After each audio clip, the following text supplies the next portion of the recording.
Nothing in my brain. That's what people say. People do make a lot of comments to me. I have a coworker whose wife had a baby a couple years ago, which obviously you don't see it on him every day, but certainly the amount of personal comments that I get and questions about, you know, how that's going to affect my career came up a lot more with me than it did with him. And my husband's a lawyer. He doesn't get the same kind of questions that I get. You know, are you coming back to work? Are you going to stay home? You know, are you going to need to leave early today? It's like very personal, and it's something about your body that you can't control.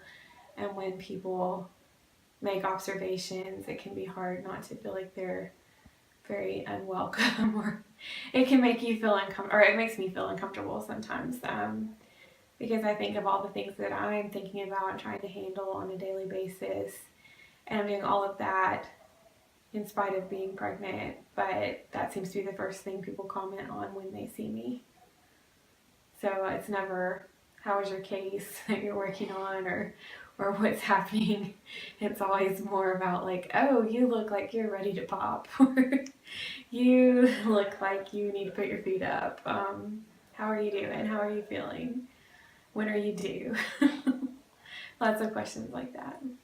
People say I keep cruising, can't stop, won't stop moving. It's like I got this music in my mind, so it's gonna be alright. I didn't always know that I wanted to be an engineer.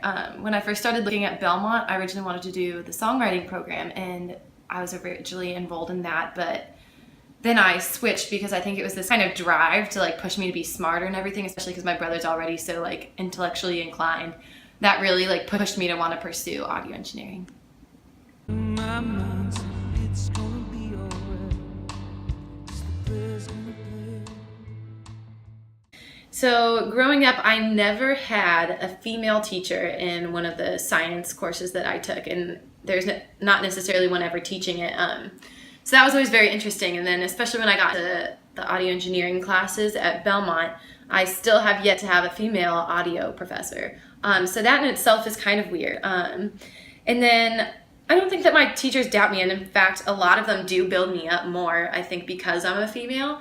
So that's really cool, but I think also sometimes, like the first day of class, they're kind of shocked that, you know, there's even a couple girls in the class, and then I've even had a girl drop out in one of my courses too, so now I'm quite literally the only girl in my class. And so I think they're never expecting me to stick along with it, but then I think that's where they start getting more comfortable with me and like building that student-teacher relationship, because they're like, oh, she's in it for the long haul, like they're actually surprised, which is kind of nice, surprising them, but also it's kind of sad when you think about it that it's surprising that a female would be in an engineering career. I taught in a small private school, and so I had 7th and 8th grade, a combined classroom. Had about 14 kids in my class, so we had small class sizes. These were kids who had been together since, most of them from pre-K through 8th grade, and so they were a really close-knit group of kids. I had one girl in particular stands out because she was very driven.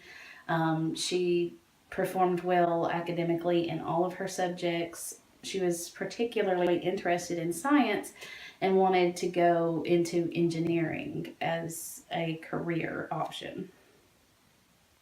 She was very smart and performed well academically in all of her subjects. And so it set her apart from her peers sometimes. It was a small group, so I only had in that class 3 girls. In her class, there were 9 students, and there were 6 boys and 3 girls. And so a lot of times she was friendly with the other girls, but you could tell also that she felt like she didn't fit in with them a lot. And a lot of that had to do with how academically driven she was. Even though the other girls weren't mean to her, you could tell she didn't just fit in exactly with them, kind of the way they fit in with each other.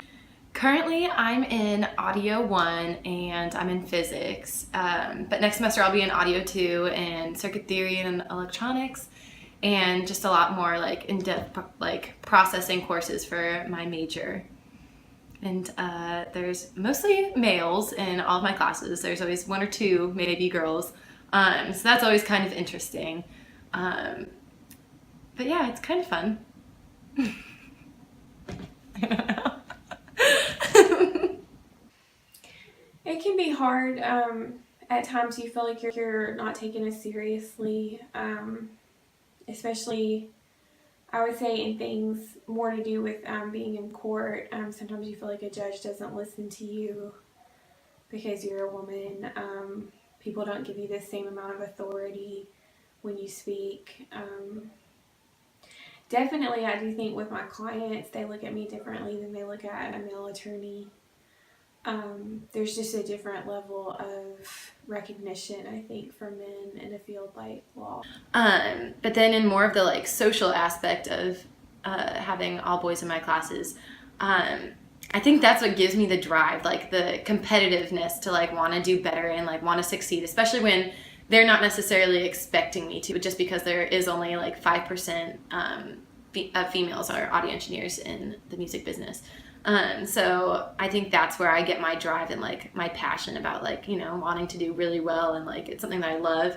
And also then like the competition just like pushes it that much further.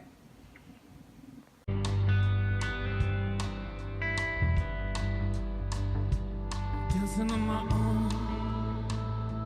The advice that I would give to my younger self would be to prove everyone that ever doubted you in this career field wrong, because you are very capable of doing it, and study hard, and like if it's what you're passionate about, then you'll be able to accomplish anything. So don't let anyone hinder you from achieving your goals. I guess what I hope, I was really excited, again, I don't want to be political, but one of the things I was really excited about was thinking that I was likely going to have a daughter who would be born as we elected a woman president, first female president. And that was just really, I mean, without talking about Hillary Clinton in particular, I mean, I just found that to be really exciting. Like, wow, that will be the world that she's born into. And now that it's not going to be that way, I guess it's not that I would change one thing, but I hope that the world that she's born into can still hold that kind of possibility for her. I don't want to think differently about her future just because of that one thing, but I do want to think that my daughter is being born into a world where she can do anything she wants. I make up the moves as I go. That's what they don't know.